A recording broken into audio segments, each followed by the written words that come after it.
नाज़रीन, अवामी न्यूज़ में ख़बरनि जो सिलसिलो जारी है। इन वक्त असीं तव्हांखे खिपरो में ख़बर ॾींदा हलूं त खिपरो लॻ ॻोठ सिद्दीक मरी में बरसाती पाणी सबब मरी वियल कुकड़ खणी एहतजाज करी इहा वीडियो सोशल मीडिया ते वायरल थी। मासूम अहमद मरी तमामु घणो सोशल मीडिया ते मशहूर थियो, जंहिंखां पोइ अहमद मरी वटि सियासी समाजी इदारनि पारां अहमद मरी जी हौसला अफ़ज़ाई लाइ वॾे अंग में माण्हू अचनि पिया त ॿिए पासे इन ॻोठ में बरसात में ॿुॾल ॻोठ जे रवासिन जी का बि वाहर न थी आहे, जेको रोडनि रस्तनि ते वेठल हिननि अॻवाननि खे इहे ॿोॾ मुतासिर नज़र नथा अचनि। आज अचनि घणी पिया, पर हाणे असांखे मिलियो अञा कुझु कान्हे। ॿुॾी इहो पके ते वेठा आहियूं ऐं घरनि मंझि माण्हू निकिरी ॿाहिरि पके ते वेठा आहियूं। पाणी घरनि में जाम आहे, घर पे किरिया पिया आहिनि। अञा ताणी जीअं बि अचो था तीअं असांजी अञा ताणी मदद कंहिं कान कई। बाक़ी थोरो घणो को इहो राशन पाणी अॼु को थोरो घणो को ॾेई विया आहिनि, इहो ॾेई विया। बाक़ी असांखे का शइ कान मिली ऐं ॿाहिरि रोड ते वेठा आहियूं। घरनि ॾे निहारियूं त अंदरि पाणी दाख़िल थियो पियो आहे।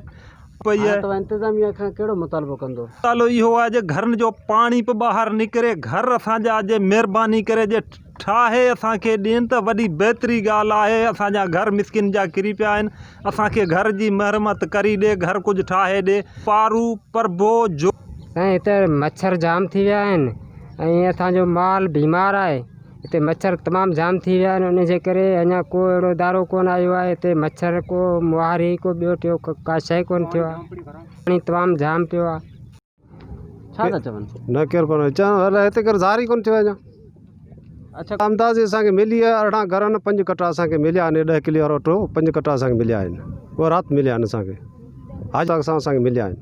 मुतालबो इहो ई आहे त घरनि में पाणी पियो, अजाक बचा वठी रोड ते वेठा आहियूं ऐं बरलाल असांजो पाणी निकिरे ऐं भला को अजा असांजो ठहे त असीं वरी बचा खणी पंहिंजे घरनि में वेहूं। बसि असां इहो ई मुताबिलो आहे। मज़ीद खबरों और तफसीलात के लिए विजिट करें हमारी वेबसाइट www.awamiNewsHD.com।